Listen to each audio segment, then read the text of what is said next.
Tout le monde s'accorde à dire, les cuisiniers, les jardiniers, que la pomme de terre Princesse Amandine est savoureuse, somptueuse, elle a une chair ferme, fondante et légère. C'est une pomme de terre qui a été pré-germée, germée, à une température de 10 à 15 degrés. Maintenant, nous allons passer à la plantation.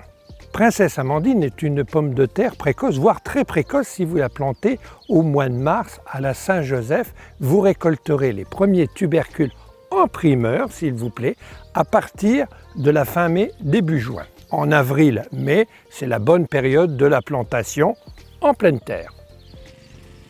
Peu importe si le sol est préparé en automne ou au printemps, avec une motobineuse, une bêche ou une aérogrive. Dans tous les cas, la terre doit être fine sur 20 à 25 cm de profondeur avant la plantation.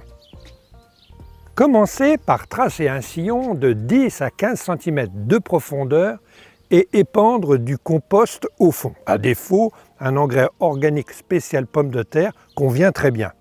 La distance entre les sillons est de l'ordre de 70 cm pour éviter les maladies, faciliter le travail entre les rangs lors des binages.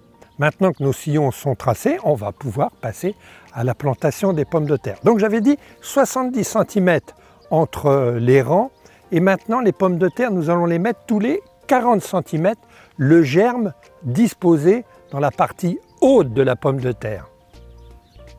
Les pommes de terre germées sont couvertes avec de la terre douce en les butant légèrement. Lorsqu'on a terminé la plantation des pommes de terre, il est important de ne plus voir les tubercules au grand risque qu'ils verdissent.